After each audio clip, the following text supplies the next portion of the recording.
तारा औरंगजेब साहबा को शामिल करूं जी। तारा औरंगजेब साहबा जरा आप बता दें, इमरान खान इस महीने एहतजाज की बकौल फिरदौस मैं शमीम नकवी साहब पहली बार कॉल देने जा रहे हैं, पहली बार कॉल देने जा रहे हैं, तो आपको थोड़ा सा थ्रेट फील हो रहा है? क्योंकि इस बार तो मैंने आपको बताया वो जुमले भी ऐसे इस्तेमाल हो गए। अब नकवी साहब कह रहे हैं कि वो सियासी जुमले हैं, कफन दफन ये वो सब चीज़ें। क्या करेंगे अगर आ गए 3-4 लाख बंदा? तो बिस्मिल्लाहिर्रहमानिर्रहीम। आपने बहुत दिलचस्प सवाल किए, मैं सुन रही थी। जी जी देखिए, नकवी साहब ये बात सही कह रहे हैं कि जलसे के अंदर जो मरने मारने की धमकियां दी जाती हैं, कफन दफन की, हकीकत का इनसे ताल्लुक नहीं होता। और दूसरी बात ये है कि बानी पीटीआई ने अगर ये कहा है कि नवंबर में मैं आखिरी कॉल दूंगा, तो ये जरूरी नहीं है कि ये आखिरी कॉल हो, ठीक है। क्योंकि मुझे ये नहीं लगता कि पाकिस्तान के अंदर कोई चीज़ हटवी किसी वक्त हो सकती है। और दूसरी बात ये है कि पीटीआई का जो वर्कर है वो तो मुझे नहीं पता, लेकिन जो पीटीआई की क़यादत थी वो मुझे गायब नजर आती है।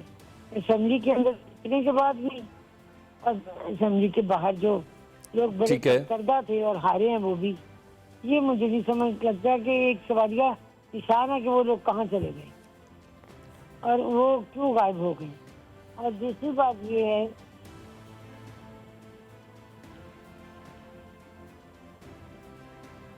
जी तारा साहब, दूसरी बात ये है कि पीटीआई के बानी अगर ये समझते हैं कि आखिरी कॉल जो है नवंबर में दूंगा और इसी के साथ मेरी रिहाई मुमकिन है, तो मुझे ऐसा नहीं लगता कि गवर्नमेंट को इस बात से कोई थ्रेट होगी। ठीक है, समझते हैं क्योंकि जो मौसम बुरा था ना सियासी, ठीक है, वो गुजर गया है।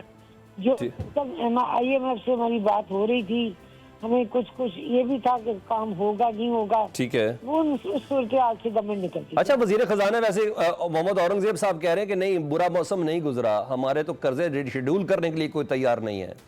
ये ऑन रिकॉर्ड बात है, तो इसका मतलब है मौसम बुरा चल रहा है जी। कि पाकिस्तान के अंदर इन्वेस्टर आ रहा है, महंगाई की माशी सूरत बेहतर हो रही है और महंगाई 36% से 6.7 पे आ गई है। महंगाई बढ़ने की शरह कम हुई है, महंगाई नहीं कम हुई मैम। महंगाई बढ़ने की मैं कह रही हूँ ना, जो शरह 36% पे थी, 36 थी, ठीक, 6.7 पे। ठीक है तारे साहब, अब सर्विसेज चीफ के टेन्योर में भी इजाफा हो गया बकौल पाकिस्तान के वजीर दिफा ख्वाजा आसिफ साहब के आईनी ब्रेक डाउन का जो खतरा था वो अब टल गया है। अब बाकी सब चीजें आपके कंट्रोल में आ गई हैं, आपने सर्विसेज चीफ्स को एक्सटेंशन दे दी, मुद्दत मुलाजमत में तौसीक कर दी, ऐसा ही है? आपने फरमाया था ब्रेक के बाद मैं आपके पास आऊंगा, नहीं वो वक्त गुजर गया।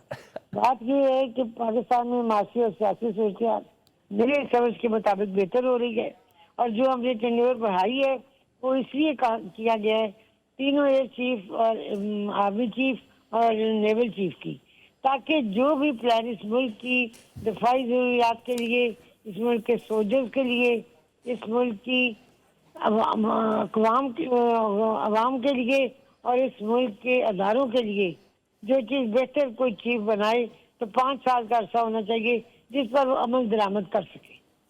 ठीक है, यानी इदारे ने किसी किस्म का कोई अदा नहीं किया कि उनके सर्विसेज चीफ्स को किसी किस्म की एक्सटेंशन दी जाए। ये पाकिस्तान की पार्लियामान ने खुद किया है कि वो चाहते हैं कि पॉलिसी की कॉन्टीन्यूटी रिक्वायर्ड रहे।